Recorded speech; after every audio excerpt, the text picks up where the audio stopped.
Hello everybody. I'm Kristina, as said already, and I'm the plants person in the Archim lab. So I'm responsible for analyzing plant remains. And well, at first, I try to be like a bit general, but also I like introducing some of our case studies. Yeah, so I will start maybe a bit further away, but I try to be quite quick at least. So these are the different types of plant remains that can be studied and that can be important in archaeological research, and there are different plant parts that can be studied. For example, there are macro remains, which are basically seeds, but also other plant remains that can be viewed with the naked eye also. And then there are micro remains, which are really tiny, and then there are biomolecules. So on the red here are the plant parts that,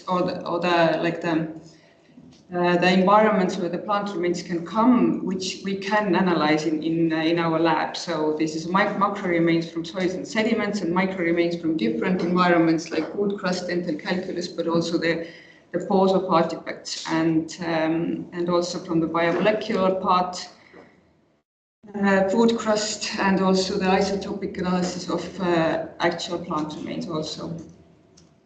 But as you can see, there are plant remains can help us with different research questions. For example, like food processing, diet, also construction, medicine, handicraft, whatever. But due to several reasons, for instance, in Estonia, it's the lack of systematic sediment sampling and flotation, and we have very little plant macro remains available to be studied. From archaeological context, so plant micro remains enable us to trace the actual plant parts in the archaeological material, and that's why I will be concentrating also on micro remains in this presentation.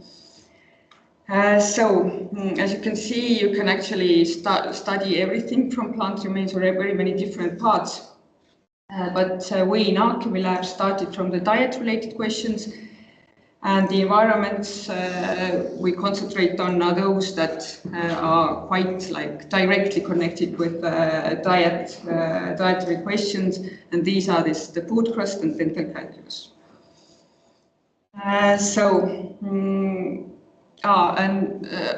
And from the research part also, that of course I'm not working alone on the plant remains. I have also, well, there are two of us. Agnes she's working on dental calculus material, and I am more working on food crust.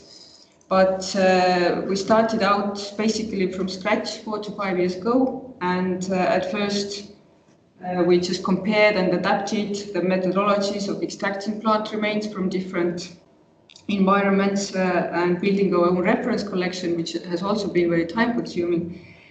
And very big thanks for helping us back in these days go actually to Anita Radini, who helped us a lot then. And we consider her also to be like a silent partner in our plant remains small archaeobotany lab in the University of Tartu. But the plant remains, or the plant micro remains, these involve mostly phytoliths and starch grains. These are basically the most important ones that we study and that we find. But there are also pollen grains, oxalate crystals, clarates, wood pits, and we also find other micro remains, for instance, fungal spores and diatoms, which we also actually need to identify, or need to know how to identify in order to a comprehensive one. But phytoliths and starch grains, which are the most important ones, just a few words about these two. These phytoliths are microfossil silica bodies that take the form of the cell, and also they form inside the plant cells, but also between them, and so they have very varied morphotypes, which enables to identify them at least to the family level. and they are very durable because they are silica, so they can actually survive in different contexts for a very long time and in different environments. But the problem is that very many like single taxon may produce a variety of different morphotypes of phytoliths. And similar morphotypes may be produced by different taxa, so it's not so straightforward. So it's a bit difficult because of that. And also not all plants produce phytoliths, but luckily for us, the major crop plants like the C3 cereals, but also the C4 cereals, they all produce phytoliths. So this makes it a bit easier. And starch grains, these are the source of energy store for photosynthesizing plants. And they are found in most plant tissues, but especially seeds and also roots and tubers and seed pods. But the downside of starch analysis is that it degrades very easily when it's under like temperatures which exceed 50 or 60 degrees, and also there has to be moisture, but also the enzymes which are, for instance, in saliva, so this also degrades starch. And because of these degradation problems, we barely see starch grains in food crust.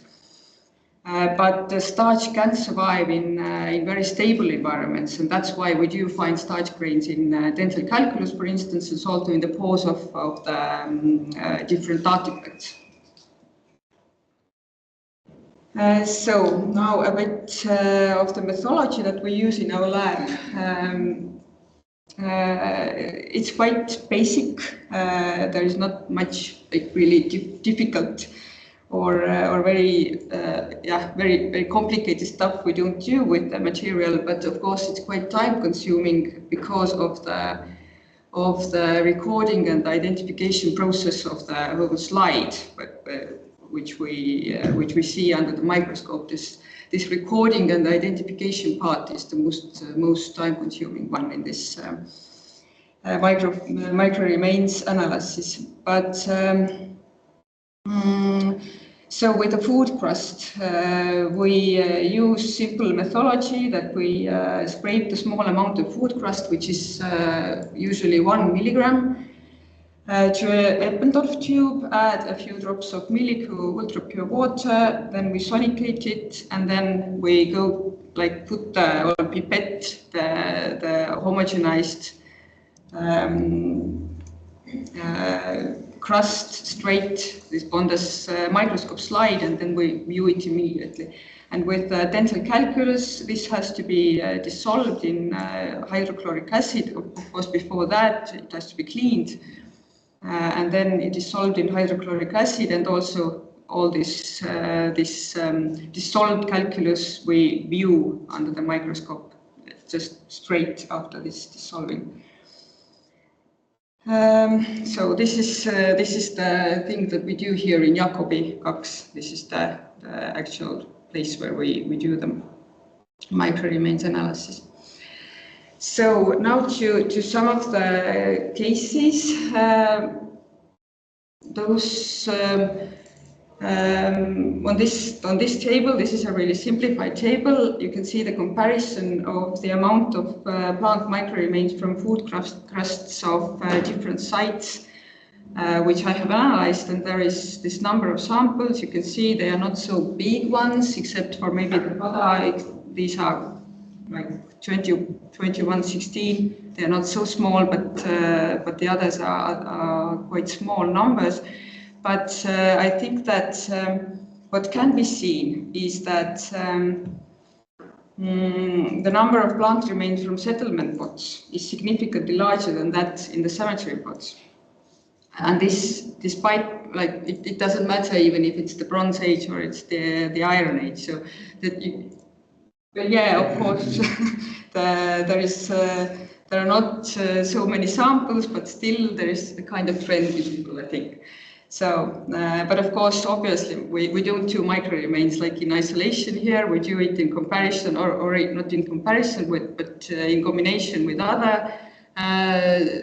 other analysis, for instance, the organic residue analysis, also stable isotope analysis. So we compare them all and we take them all together. So, but this is something that is visible only from the food crust samples. Now a bit, some of the pictures of the micro-remains also, which are there in the food crusts. And in food crust, the most important ones are always phytolith. These are the most numerous ones. And as said, there are there are some morphotypes which are more indicative of grasses and especially the cereals or the crop plants. And especially when they are like all together in one sample. And these are, for instance, the elongated dendritic morphotypes, which you can see on on these pictures here. And they are also seen that they are not so elongated anymore, and they are quite, well, their characteristic features are already disappearing, and that's because they have been heavily ground. So this also shows us that we're actually dealing with some kind of flower or something like that, which has been heavily ground. And there are also rondel types, and there is trapeziform morphotypes also, and these all are indicative of edible grasses. And potential millet can be suggested by bilobate morphotypes, but we don't know that yet. Because this kind of bilobate morphotypes can also exist in other grasses, except for the Panicoidea or the millet family. So we also find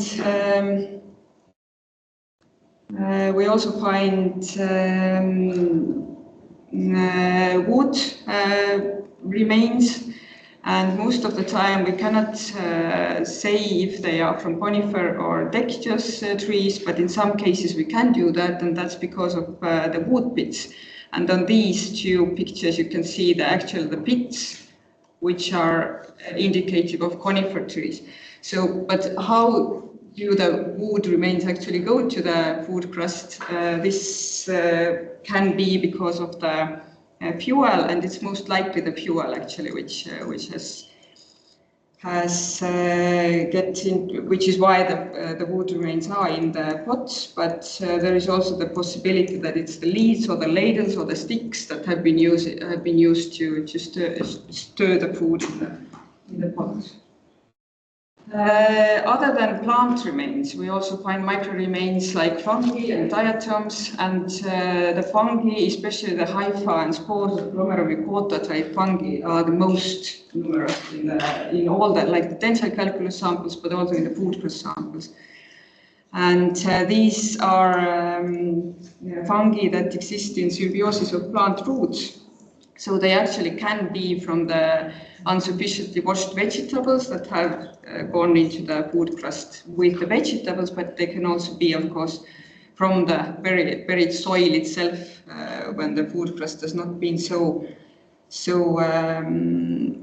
well cleaned. But there are also other types of fungi which are not so numerous, but which can be common phytopathogens, which are visible on this, for instance, on this picture here. And diatoms refer to freshwater habitats. All the diatoms that we have found so far are all freshwater diatoms, which probably indicate that they have used the water from like it's the water that they have used for cooking. But of course, it can be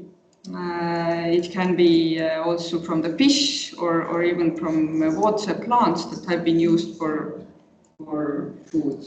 But this is something that we don't know yet.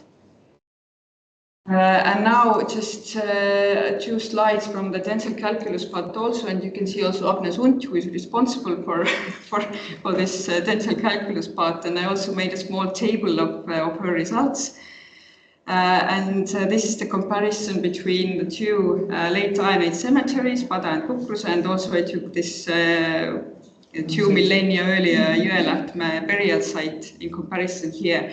And of course, which strikes the eye immediately is that the number of problematic debris is the highest. And this is the problem with the tensile calculus investigation because of the degradation of the starch, because of enzymes, or because of the food processing processes or cooking processes.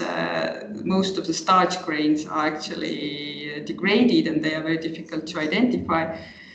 But of course, which is maybe important to see, is that in Jõelähtme it seems to be that they had more plants in their food than in late Iron Age cemeteries, and also in Kukruse it seems to be that they had much more plant food than in Pada. But of course, as I said before, we have to combine them with different other proxies, so it's nothing really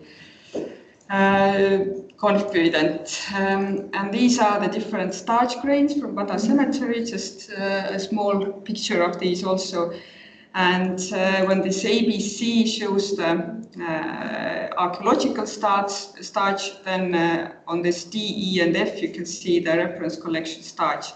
So this A is probably tritice or some rye starch. This B from archaeological site is probably some legume starch, maybe P. And the C shows the starch, which is probably from oats. And this is my last slide, and I wanted quickly to refer to some future challenges of the future, what we like to do, what more stuff we like to do with the plants, or what we see is the major challenge now. It's that first of all, extracting and identifying plant remains from sediment samples is something that we haven't done yet, but we'd like to do that, but it means that we have to test the methodology and adapt it to our lab, and of course it's quite time consuming. And the other challenge is identifying eaten non-plant products in food crust, for instance fish and meat, and also products. But this means a lot of work with the reference collection and building up the reference collection more and more all the time. So this is something that I wish to do in the future, but let's see how it goes. Yeah. Thank you.